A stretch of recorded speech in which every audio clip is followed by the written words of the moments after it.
Hello student, मैं Shivam Sharma talk on sociology channel में आपका स्वागत करता हूं। आज हम पिछले कुछ दिनों से मैक्स वेबर चल रहे थे। आज हम मैक्स वेबर के लास्ट वीडियो लेकर आए हैं और इस वीडियो में हम मैक्स वेबर के द्वारा दी गई आगे की थ्योरीज को समझेंगे, जिसमें शक्ति हो गया, सत्ता हो गया, इन सारी चीज़ों को समझेंगे। और बुक से रिलेटेड, सामाजिक क्रिया से रिलेटेड जो भी थ्योरी है हम अपने पिछले वीडियो में दे चुके हैं और आप उसको जरूर देख लीजिएगा। इसको देखने से पहले आप उसको देखिएगा, तभी ये चीज़ें समझ में आएंगी अच्छे से। तो चलिए हम मैक्स वेबर की चीज़ों को समझते हैं कि मैक्स वेबर, सबसे पहले तो हम ये जान लें कि मैक्स वेबर जर्मन समाजशास्त्री हैं। क्या है? जर्मन समाजशास्त्री। ठीक, इस चीज़ को याद कर लीजिए। उसके बाद हम देखते हैं शक्ति क्या होती है। मैक्स वेबर द्वारा जो शक्ति की अवधारणा दी गई, शक्ति होती क्या है? तो शक्ति वो क्रिया है या शक्ति उसे हम कहते हैं जो किसी व्यक्ति के कुछ न चाहने या प्रतिरोध करने के बाद भी आप उससे काम करवा लीजिए, आप अपनी क्षमता का प्रदर्शन कर लीजिए, आप अपनी इच्छाओं की पूर्ति कर लीजिए, उसे ही हम शक्ति कहते हैं। समझ में आई चीजें? शक्ति क्या है? आप ऐसी स्थिति में हो, कोई दूसरा व्यक्ति अगर आपका विरोध करता हो फिर भी अपनी इच्छाओं की पूर्ति कर ले, तो उसे ही हम पावर कहते हैं। अगर आप इसको हम इस तरह समझ सकते हैं कि अगर कोई कितना भी चाह ले कि आपका जेआरएफ ना निकले, फिर भी आप मेहनत करिए, पढ़िए और जेआरएफ निकालिए, असिस्टेंट प्रोफेसर बनिए, पीएचडी करिए, तो उसे ही क्या कहेंगे? वो आपका पावर है। ठीक, तो कौन कौन करेगा कमेंट बॉक्स में जरूर बताइएगा। तो चलिए आगे देखते हैं सत्ता की अवधारणा। सत्ता क्या होती है? तो सत्ता जो है शक्ति का ही वैध रूप होता है। शक्ति का क्या होता है? वैध रूप होता है। जब सोसाइटी द्वारा शक्ति को वैधानिक दर्जा दे दिया जाता है, शक्ति को मान्यता दे दी जाती है, तो उसे ही सत्ता कहते हैं। समझ में आई? उसे क्या कहते हैं? सत्ता कहते हैं। चलिए देखते हैं। सत्ता की हिंदी सत्ता, प्रभुत्व, प्रभुसत्ता, ये सारी चीजें हो सकती हैं। अथॉरिटी इसकी इंग्लिश है। और शक्ति को जब समाज द्वारा स्वीकृति प्रदान की जाती है, वैधता प्रदान कर दी जाती है, तो उसे ही सत्ता कहते हैं। और मैक्स वेबर कहते हैं कि शक्ति और सत्ता जो है आर्थिक आधारों पे होता है। किस आधार पे होता है? आर्थिक आधार पे। ठीक, लेकिन केवल आर्थिक कारण इसके पीछे जिम्मेदार नहीं है, ये चीज आप समझ लीजिए। केवल आर्थिक कारण इसके पीछे जिम्मेदार नहीं है, मैक्स वेबर कहते हैं। उसके बाद हम आगे देखेंगे सत्ता कितने प्रकार के होते हैं। तो मैक्स वेबर 3 प्रकार की सत्ता की बात किए हैं। वैधानिक सत्ता, परंपरात्मक सत्ता और करिश्माई सत्ता। 3 प्रकार की सत्ता की बात करते हैं। Legal rational authority, traditional authority और कैरिस्मेटिक अथॉरिटी। और हम इसको क्रम वाइज समझने की कोशिश करते हैं। बहुत ईजी है, कोई दिक्कत नहीं होगी। चलिए वैधानिक सत्ता को देखते हैं। वैधानिक सत्ता है क्या? लीगल अथॉरिटी क्या है? लीगल अथॉरिटी में अगर इसको हम समझेंगे तो देखिए, राज्य द्वारा कुछ नियम बनाए जाते हैं। उस नियम को फॉलो करने के लिए, कुछ फॉलो करने या फॉलो कराने के लिए, एग्जीक्यूट कराने के लिए क्या किया था? कुछ पोस्ट बना दी जाती है, कुछ पद बना दिए जाते हैं और उस पद को कुछ पावर दे दिया जाता है। ध्यान रखने वाली बात यह है कि पावर व्यक्ति को नहीं दिया जाता है। पावर किसको दिया जाता है? पोस्ट को दिया जाता है वैधानिक सत्ता में। उस पोस्ट पे जो भी व्यक्ति विराजमान होगा, जो भी व्यक्ति काबिल होगा और वहां पे जाएगा, उस पोस्ट पे बैठेगा, वो पावर उसके पास हो जाएगी। उसका उस पावर का जब तक वो व्यक्ति उस सीट पे बैठा हुआ है, उस गद्दी पे बैठा हुआ है, तब तक उस पावर का यूज कर सकेगा। ठीक, और उस पावर को क्या मिला हुआ है? समाज द्वारा स्वीकृति मिली हुई। उस सीट को जो पावर दिया गया वो कौन दिया है? समाज दिया है। उसे ही वैधानिक सत्ता कहा जाएगा। जैसे अगर हम देखते हैं प्रधानमंत्री। प्रधानमंत्री तो कहते हैं कि हम पहले चाय बेचते थे। ठीक, प्रधानमंत्री कहते हैं हम चाय बेचते थे। तो जब ये चाय बेचते थे तो क्या इनके पास इतनी पावर थी? इनको समाज इतना पावर दिया था कि वो आज देश विदेश में जाके अपनी देश के हितों की बात कर सके? नहीं दिया गया था ना। कब दिया गया?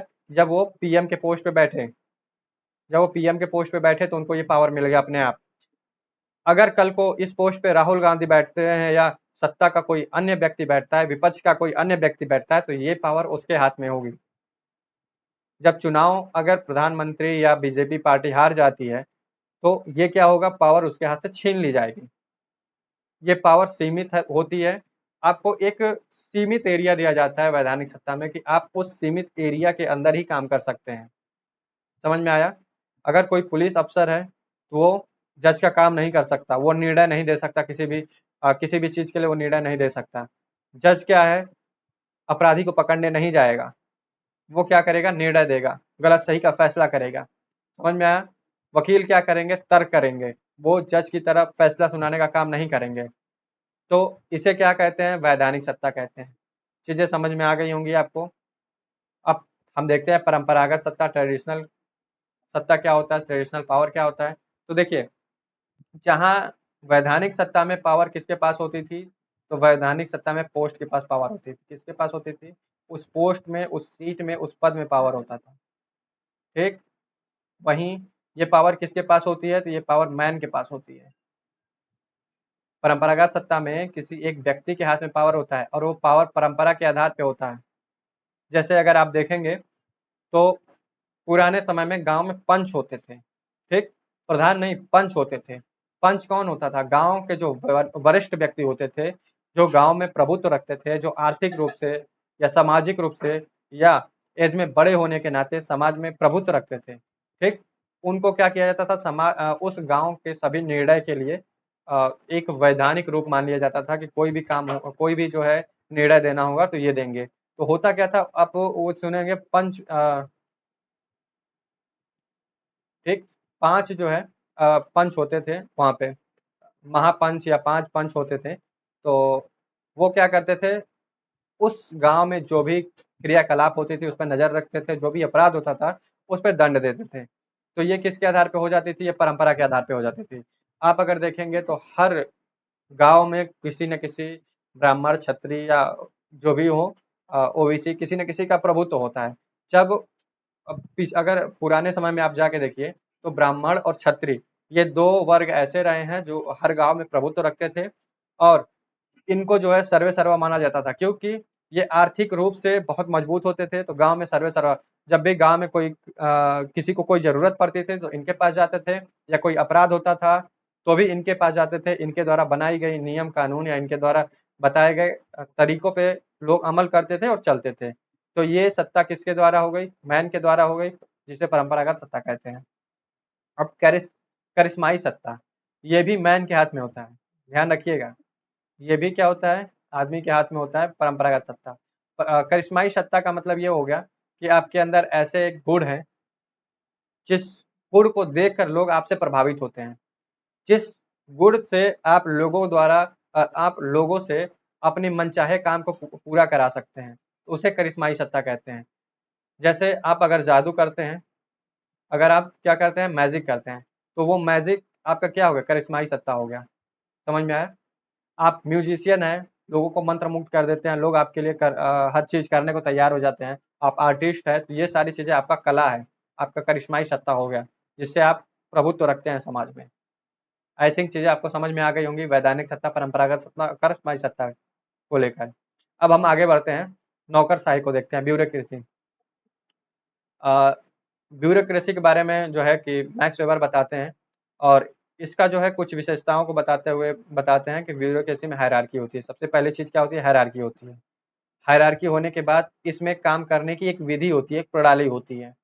निश्चित कार्य क्षेत्र होता है, कार्यों को पूरा करने की विधि पूर्वक व्यवस्था होती है, पद सोपान पद्धति होती है, इसका एलिजिबिलिटी होता है, इस पद पे जाने के लिए कुछ ना कुछ एलिजिबिलिटी होता है। ठीक? और ये क्या होता है? अनुशासन में रहते हैं। ठीक? कुछ वेतन पेंशन मिलता है, वेतन भत्ता होता है, पेंशन मिलता है। ये सारे काम जो है ये रिकॉर्ड के आधार पे काम चलता है, लिखित काम चलता है। तो ये सारी विशेषताएं किसकी हो गई? नौकरशाही की विशेषताएं होंगी। चलिए अब नौकरशाही को हम अच्छे से समझते हैं। जैसे आप देखते होंगे, अगर राजस्व विभाग में देखें या पुलिस विभाग में देखें या किसी भी विभाग में देखें, तो उसमें देखेंगे एक हायरार्की होती है। अब इस हायरार्की को हम समझेंगे। जैसे राजस्व विभाग के आधार पर हम समझते हैं, डीएम, एसडीएम, तहसीलदार, नायब तहसीलदार, कानूनगो, लेखपाल। लेखपाल के बाद उसके बाद यहाँ जो व्यक्ति है काम करवाने वाला, उसको डीएम से काम है, डीएम से कोई फाइल साइन करवाना है, तो ये व्यक्ति डीएम के पास जाके फाइल नहीं ले जा सकता है। ये क्या करेगा? ये व्यक्ति लेखपाल को देगा, लेखपाल आगे बढ़ाएगा, ये आगे बढ़ाएगा, ये आगे बढ़ाएगा और ये डीएम के पास फाइल पहुंचेगी। मतलब काम करने की एक पद्धति होती है। डीएम को अगर इस व्यक्ति तक कोई खबर पहुंचानी हो तो वो डायरेक्ट नहीं पहुंचाएगा, वो किसके द्वारा पहुंचाएगा? कोई योजना पहुंचानी हो तो वो डायरेक्ट कोई योजना नहीं पहुंचाएगा, वो किसके द्वारा? इस सारी चीज़ों से गुजरते हुए एक क्रम है, जिससे गुजरते हुए उस योजना को पहुंचाएगा। ठीक? तो एक काम करने का तरीका होता है, काम करने का एक क्षेत्र होता है। पुलिस विभाग में अगर देखेंगे या मेडिकल विभाग पुलिस विभाग का काम नहीं कर सकता है। पुलिस विभाग जो है किसी और का काम नहीं कर सकता। एक सीमित क्षेत्र होता है, एक दायरा होता है, उस दायरे के अंदर में रह के काम किया जाता है। तो ये सारी विशेषताएं किसकी हो गई? ये सारी विशेषताएं ब्यूरोक्रेसी की हो गई। और इसमें स्पष्ट श्रम विभाजन होता है, जो कि आप देख ही रहे हैं कि एक सीमित कार्य क्षेत्र होता है, उसी सीमित कार्य क्षेत्र के अंदर कार्य करने होते हैं। तो चलिए इसको हम समझ लें। इस पिक्चर को देख के आप समझ सकते हैं कि सारी चीज़ें लिखित हो रही हैं, हायरार्की है। ठीक, तो अब हम देखते हैं जो कि बहुत ही इंपॉर्टेंट है, धर्म का समाजशास्त्र, रिलीजन ऑफ सोशियोलॉजी। ये किसकी बुक है? Sociology of religion. ये बुक देखिए यहाँ पे है, सोशियोलॉजी ऑफ रिलीजन। ये इंपॉर्टेंट बुक है और ये बुक किसकी है? मैक्स वेबर की है। और इसी के आधार पे इन्होंने अ, धर्म का अध्ययन, विश्व के 6 धर्मों का अध्ययन करके, ये अध्ययन आप देखिएगा, यहाँ पूछता है ये किस तरह का अध्ययन था? ये तुलनात्मक अध्ययन था, इसको नोट कर लीजिएगा। तुलनात्मक अध्ययन, ये तुलनात्मक अध्ययन करते हैं। ठीक, तुलनात्मक अध्ययन करके 6 धर्मों का तुलनात्मक अध्ययन करके ये बताते हैं कि किस तरह पूंजीवाद के विकास में धर्म का जो है धर्म जो है किस तरह योगदान देता है पूंजीवाद के विकास में। ये चीज़ मैक्स वेबर बताते हैं। और वो कहते हैं कि प्रोटेस्टेंट धर्म में ही क्यों सबसे ज़्यादा पूंजीवाद का विकास हुआ है, ये भी ये बताते हैं। हम आगे धीरे-धीरे करके समझेंगे। तो ये 6 धर्म कौन-कौन से हैं, पहले ये देख लेते हैं। हिंदू, इस्लाम, बौद्ध, कन्फ्यूशियस, यहूदी और ईसाई। ये 6 धर्म विश्व के 6 महान धर्मों का अध्ययन किए हैं। और विश्व के 6 धर्मों का अध्ययन करने के बाद धर्म और पूंजीवाद के बीच संबंध बताते हैं। देखिए क्वेश्चन पूछता है कि धर्म को पूंजीवाद से कौन जोड़ा है, या पूंजीवाद की उत्पत्ति में धर्म का सिद्धांत किसने दिया है? ये क्वेश्चन बनते हैं, नोट कर लीजिएगा ये क्वेश्चन या याद कर लीजिएगा। तो ये कौन करता है? तो धर्म से पूंजीवाद को कौन जोड़ता है? तो मैक्स वेबर जोड़ते हैं। और धर्म को चंदा के लिए अफीम कौन बताता है? तो कार्ल मार्क्स बताते हैं। समझ में आई चीजें? और धर्म पे पूंजीवाद पे धर्म का प्रभाव कौन बताता है? तो मैक्स वेबर बताते हैं। और धर्म पे पूंजीवाद का प्रभाव कौन बताता है? तो कार्ल मार्क्स बताते हैं। समझ में आई चीजें? तो यहाँ हम समझने का प्रयास करेंगे कि ईसाई में 2 तरह के वर्ग हैं, एक है कन्फ्यूशियस, एक है प्रोटेस्टेंट। यहाँ हम नहीं, नोट नहीं है, चलिए देखिए। कन्फ्यूशियस, आप अगर देखें, कन्फ्यूशियस, कन्फ्यूशियस एक है, एक कौन सा है? एक है प्रोटेस्टेंट, ये है ना प्रोटेस्टेंट है। इन दोनों की तुलना करते हुए बताते हैं कि कन्फ्यूशियस में पूंजीवाद का विकास बहुत कम हुआ है, बल्कि ना के बराबर हुआ है। और प्रोटेस्टेंट में बहुत तेजी से विकास हुआ है। ऐसा क्यों? ऐसा इसलिए कि पूंजीवाद प्रोटेस्टेंट जो है वो जिन सिद्धांतों को मानता है, ईसाई धर्म के जिन सिद्धांतों को मानता है, उसमें ऐसी नीतियां बनाई गई हैं, ऐसे विचार रखे गए हैं, या ऐसे धार्मिक आचार या नियम बनाए गए हैं जो पूंजीवाद को सपोर्ट करता है, जो पीछे खड़े होकर पूंजीवाद की तरफ समाज को आगे बढ़ाता है। और कन्फ्यूशियस में अपने धर्म को लेकर अपने जो है कि रूढ़िवादिता ज़्यादा है। कन्फ्यूशियस में क्या है? रूढ़िवादिता ज़्यादा बनाई गई है। जैसे प्रोटेस्टेंट धर्म में ये कहा गया है कि आप काम करके अपनी किस्मत को बदल सकते हैं। कार्य करने को क्या किया गया है? प्रोत्साहित किया गया है। वहीं कन्फ्यूशियस में कहा गया कि नहीं, जो चीज़ें लिख दी गई हैं, आप जो हैं वो आप जीवन भर नहीं बदल सकते, अब पुनर्जन्म होगा तभी आप बदले जाएँगे। तो कन्फ्यूशियस क्या करते हैं? आलसी हो जाते हैं, मेहनत नहीं करते हैं, जिसमें है उसमें खुश रहते हैं। और प्रोटेस्टेंट क्या करते हैं? नई चीज़ों का खोज करते हैं, अच्छे काम करने का प्रयास करते हैं। प्रोटेस्टेंट धर्म में ईमानदारी, प्रोटेस्टेंट धर्म में सच्चाई को बहुत महत्व दिया गया है, कन्फ्यूशियस में ऐसा नहीं है। प्रोटेस्टेंट धर्म में क्या किया गया है कि ब्याज पे पैसा देने, मतलब ब्याज पे पैसा देने जिसे कहते हैं सूद, सूद देने को जो है बढ़ावा दिया गया है, जिससे पूंजीवाद का विकास बहुत तेजी से हुआ है। वहीं कन्फ्यूशियस में इसके लिए मनाही की गई है। ठीक, इसको पाप माना गया है। ऐसे ही 5 जो है कि 5 रूल्स बताए हैं, उन 5 नियमों पर चलते हुए प्रोटेस्टेंट धर्म जो है पूंजीवाद की तरफ अग्रसित हुआ है, पूंजीवाद की तरफ बढ़ा है। ठीक, बस मैक्स वेबर में यहीं तक है, और इसके आगे मैक्स वेबर हम कुछ पूछेगा भी नहीं। ठीक, और जो थोड़ा बहुत चीज़ें बची भी होंगी हम छोटे छोटे वीडियो देके या शॉर्ट वीडियो में कवर करा देंगे। आपको कुछ नहीं छूटेगा। टेस्ट जब हम कराएंगे मैक्स वेबर का तो उसमें सारी क्वेश्चन सारी चीज़ों को दे देंगे। और अगर ऐसे ही पढ़ना हो आपको, हमारे साथ जुड़ना हो, हमारा परिवार बनना हो, तो हमारे परिवार बनने के लिए चैनल को सब्सक्राइब करिए, लाइक करिए, शेयर करिए और यूजीसी नेट के लिए आप लगे रहिए। बहुत बहुत धन्यवाद। Thank you so much.